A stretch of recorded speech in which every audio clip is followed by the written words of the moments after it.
Hi, this is Jean-Michel Richaud. I'm playing John in Oleanna by David Mamet. And if you want to learn more about this conversation, check us out.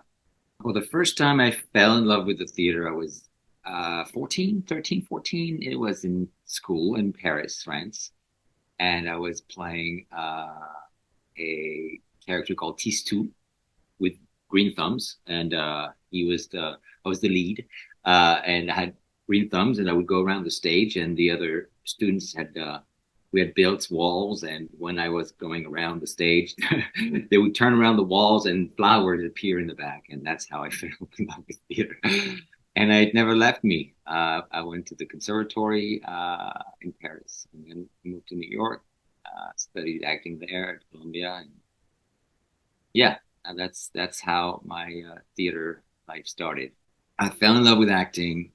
Well, at that age, at 14, I fell in love with it. I really, I didn't consider it a calling, but I really felt it was something that gave me a life on stage that I never felt as comfortable. You know, it's a place where you can be whatever you want on stage. And the obsession or the job would when I moved to New York, I felt that I could make it in New York. No, I felt that when I was living in France, I was also in parallel doing serious studies like economics and business. That was the backup, and I thought the backup would become like revenue. But moving to New York, the dream. Well, theater is magic in a way that live stage, and it's this conversation I've had with many people recently with AI replacing some of our jobs as actors.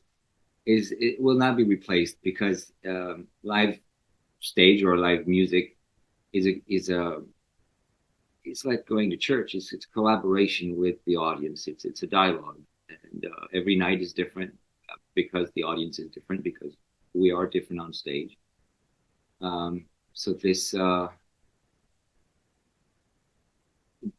it's a communion of spirit of souls and storytelling that is fed on both sides. It really is, and you feel that on stage. You really do, um, and that's why theater is my primary passion. Acting wise, I love to feel that adrenaline, and I feel this presence that reverberates what I'm sending. Well, I've heard about the Fringe Festival in LA when I moved in many years ago, and I attended many of my friends' performances. It's my first Fringe. I've done other Fringes in Europe, but this is my first Fringe in LA. And it's interesting. It's so spread out. I went to one of those office hours um, evenings, and these are very cool. You know, since I've done the European version of it, it takes over such a city when we do it there that you really feel for 2 weeks that we take over the city. Here, it's so spread out. You still don't have that that theater, that you inhabit over there. I don't want to sound like, but it's exciting to be a part of a movement, especially after the pandemic, which feels really puts the theater back in action in LA. You know what I mean? It's just the pandemic really changed the the pendulum on live performances. So having being part of that first really Fringe festival after the pandemic, it's very exhilarating. It's very exciting, whether it is not spread or not, because this is the nature of the city. It's very exciting, and you feel it at these office hours evenings. You feel we're part of something fun. It's exciting. I think it's all about community. I think the community spirit for COVID got hurt everywhere in the world. We are more and more individual in our approach. First, because it was for health reasons, and now it's you know, you order your food online, so the sense of community got a big hit, and still we're still all recovering from this PTSD. We all have PTSD in a way. Um, so live events, whether it is music or stage, um, brings us back together. It does, and there are not many things that do. You know, you watch Netflix at home. It's not a sense of community at all. You go to the movie theaters, it's a little bit community, but it doesn't have that exchange again. So it's very important. I hope people will come to the theater and come back to be part of the community because we all belong to it. How did it come about? It came about a meeting with Claire and Miguel, two wonderful people. Um, so first, it was the meeting these two wonderful individuals and see how that it really clicked. Something clicked, and then the play itself. Gosh, I mean, I knew about the play. I've never seen it performed, but reading it again or reading it for the first time. Uh, Oh my gosh, it's so current. It's so current. Even though it was written in 91, 92, I think. It feels more necessary than ever with what we're going through with, you know, cancel culture, Me Too movement, and to me, it really rings true on a daily basis when I open the newspaper. So it that was an important play for me to do. Besides the fact that I'm enjoying it tremendously on stage with Claire, who's wonderful, um, and Miguel is also such a terrific director, so kind and so nurturing. Yeah, I think people will enjoy this play. It's an unusual play.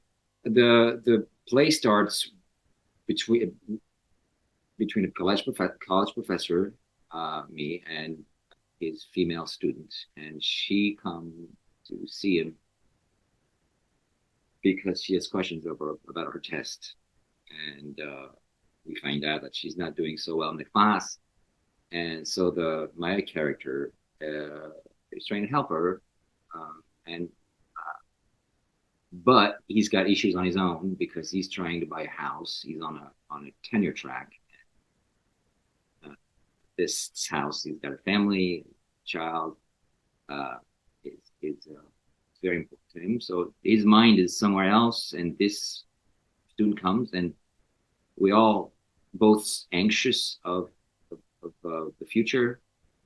She really is, and I am as well. So our priorities are different. We try to communicate, but we don't really communicate, and this miscommunication starts a cycle of doom. Really, my character makes mistakes, in good-hearted mistake, but mistakes nonetheless. Claire is a wonderful young actress. I think yeah, she's very young. She's coming out of the Stella Adler Conservatory, uh, uh, and she has Miguel as a teacher. And then she's wonderful. She's always eager to try new things. She's always in a good spirit. Uh, she yeah, she's very kind. I respond to that energy. And Miguel is a also a very kind, but he's a veteran actor. Tons and tons of credits, and he knows what he's doing. And this is his first production. I think that's why he wanted to check that box as a director. And I think he's doing a wonderful job. He gives us the freedom to explore. He doesn't give us any. He gives us the parameters of scenes, but he doesn't tell us what to do right away, or even now. I mean, he gives us, you know, and that's how you grow as an artist. You don't want to be told. things right away you want to explore. And he gives us, he's a guide. He's a wonderful guide. Because as we approach the opening night, you can tell he's got his path in his mind. We are going along with him. So he gives us freedom, but you can tell he's got a vision. And this is a wonderful vision. I'd like the audience to come out excited. I'd like them to come out arguing. I'd love to have some fun, hearted conversations on the way home in the car, and yeah, that the play will stay with them, and whether or not because they'll pick a side. It's a play where you have to pick a side somehow, even though you can agree on both sides, but you tend to lean one way, so that always creates dialogue and conversation. And we live in such a polarized world that it feels like we are lacking communication. In many ways, politically at least, culturally for sure. And so if we can start conversation at any level, that's always a good thing. And if we get entertained in the process, yay. I think what I'm looking for every time I'm on stage is try to stay true to the author, to stay true to the story, and stay true to myself with the person on stage. Yeah, it's always a different journey, but yeah, I'm trying to stay true to the given circumstances of the play. Yeah, and Mr. Mamet not come on stage and say, "What? What have you done to my show?" No. Yeah, I'm always trying to find the truth of it. The truth seeker. They must. They must come to see the show because it's it's a show that will make them think, will make them laugh, will make them interested in starting a conversation about the many things that we approach on stage. And yeah, if they hopefully they will be very entertained. It's a fun play to watch and definitely a fun play to perform. So they must come to see this show. It's gonna be a life-changing experience. Now it's gonna be a good show. They should come to see. People should come to the Fringe to, well, first of all, to be part of the community. We're going back to the community. Sorry, to this community concept after the pandemic. Support artists, but